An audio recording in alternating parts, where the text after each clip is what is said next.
Okay, now the second one is second type is SN2 reactions, that is bimolecular nucleophilic substitution reactions. So now in the just previous lesson we discussed there SN1 reaction. Now second type of this nucleophilic substitution reaction is SN2. So the example is alkaline hydrolysis of methyl bromide. Now the methyl bromide is the example of primary alkyl halides. So alkaline hydrolysis of methyl bromide to give this methyl alcohol. So here this methyl bromide plus aqueous NaOH to get methanol and sodium bromide. So why we name as SN2? It is very important concept. So in this case the mechanism it involves only one step. Always remember in SN2 mechanism having two steps, but rate is depend upon only one factor. Here in SN2 mechanism it depend upon only one step. It consists only one step. So what will be there? So this nucleophile, okay, now this nucleophile is attack backside. So backside attack of nucleophile on substrate. Important thing is backside attack of nucleophile on substrate to give the 100% inversion product, and it is a very slow step, that is rate determining step. So simply say that here in the methyl bromides only carbon attached with 3 hydrogens. So the 3 hydrogen is very short. The lighter atom is not bulky, therefore steric hindrance are negligible. We will discuss the steric hindrance later on. So simply it is say that this carbon hydrogen, carbon is attached with 3 hydrogen and 1 bromine. So this OH is attacked on backside because in front side bromine will be there. So therefore this OH attack on carbon by back sides, and it is a slow step, or is also named as a rate determining step. So at the same time two substituents are there. One is bromide, another one is hydroxide. So here it is a transition state. In that case carbon bromine bond is partially break and carbon OH bond is partially formed. But OH is a stronger nucleophile than bromide ion. Therefore this one is very slow step, that is a determining step, okay, and hence in case it is here formed the transition state 1, but carbon bromine bond is partially break, carbon OH bond is partially formed. After that carbon bromine bond is complete break and carbon OH bond is complete form, but OH is attack on back side, therefore it will get the 100% inversion products. Only one product is there, it's not 50-50% because the OH minus is attack only on back side, and when it attack on back side you will get 100% inversion product. When it attack on both sides then it will be the 50-50% retention as well as inversion. Understood? So here 100% inversion products, and you got these products. So therefore mechanism is only one step, but the rate of reaction is depend upon rate determining step, RDS. So here it is rate is directly proportional to. Now listen, in this rate determining step both substances are involved, methyl bromide as well as hydroxides. Understood? So the rate is directly proportional to substrate as well as reagents, and hence the rate is directly proportional to methyl bromide as well as hydroxide ion. Therefore rate is equal to proportionality constant K, that is also called as rate constant, and concentration of methyl bromide as well as hydroxide, and hence in this reaction the rate is depend upon only RDS, that is it involves the two substances, means reactant as well as reagent. Hence the rate is depend upon two factors, therefore it is bimolecular nucleophilic substitution reactions. Understood it is? It is a very simple.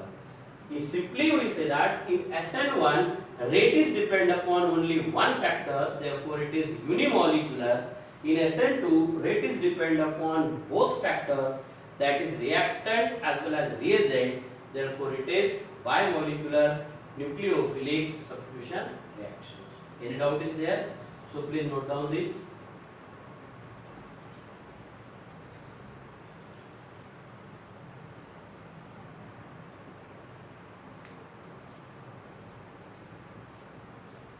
Okay, so here the energy profile diagram for SN1 reactions. Already we discussed this mechanism and rate of reactions. So in this case, graphical representation, on x-axis the reaction coordinates, on y-axis is the energy, that is potential energy, unit is kilojoule per moles.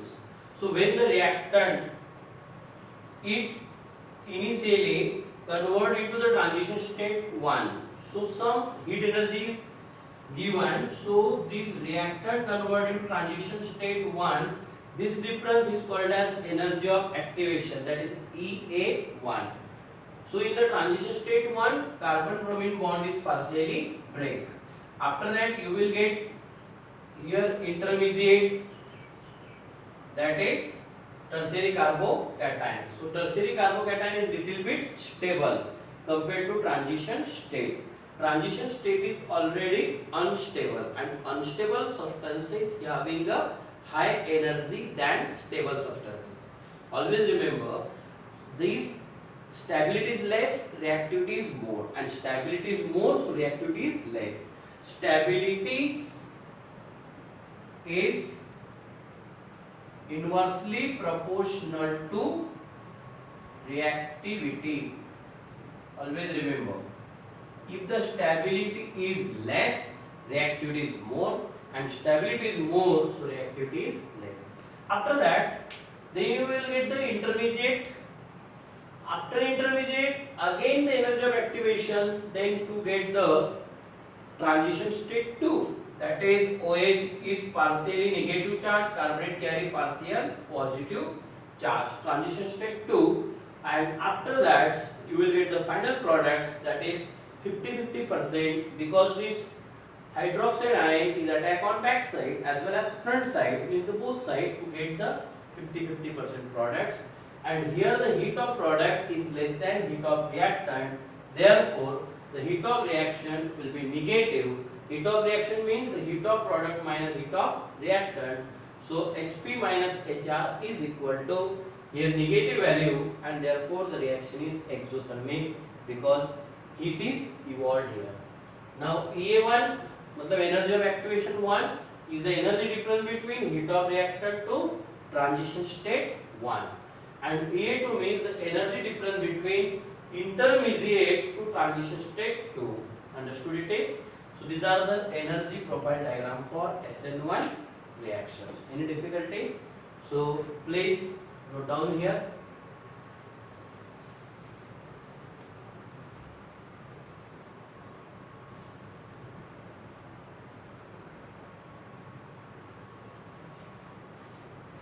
Okay, now second one is energy profile diagram for SN2 reactions. You know the SN2 reaction is having only one step mechanism. So first of all, reactants, same thing, on x-axis reaction coordinate, on y-axis potential energy. So here the reactants, initially it will be converted to the transition state. So the transition state having a high energy than reactants. So therefore this difference in between the transition state to energy of reactant is called as energy of activation, but we are having only one transition state because it's a one step mechanism, and in the transition state the carbon bromine bond is partial break, carbon OH bond is partial form, and after that it will get the final products. Product is there, methyl alcohol is 100% inversion, okay, and here the difference in between the heat of products minus heat of reactant, again here heat of product is less than the heat of reactant, and therefore this reaction is exothermic, okay, and here it says that because the del H will be negative, therefore it is exothermic reactions. So please note down this diagram, energy profile diagram for SN2 reactions. Any difficulty will be there?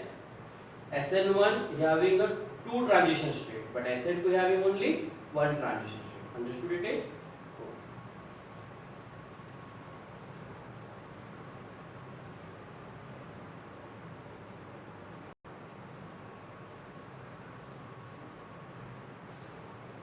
Okay, so after that the order of reactivity for SN1 as well as SN2 reactions.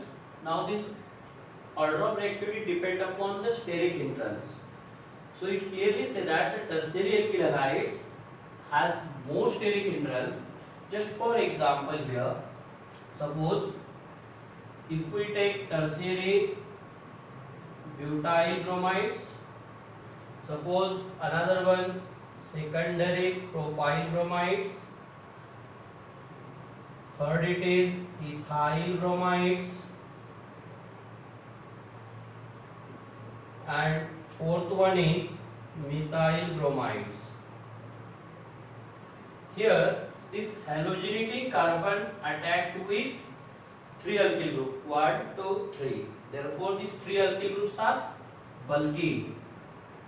Hence it having a more steric hindrance than 2 bulky alkyl groups, than 1 bulky alkyl group, and here no bulky alkyl group. Therefore tertiary is more steric hindrance than secondary, is more steric hindrance than ethyl, at last it is methyl. So the steric hindrance is increases, reactivity also increases in SN1, and complete opposite to that of SN2. SN2 where steric hindrance is less, reactivity is more. So therefore in SN2 reaction, primary alkyl halides it easily shows SN2 reaction, and tertiary alkyl halide it easily shows the SN1 reaction. And clearly say that steric hindrance is depend upon number of bulky alkyl group attached to the halogenating carbon atom, and hence the tertiary alkyl halides has more steric hindrance than secondary, than primary, as well as the methyl halides.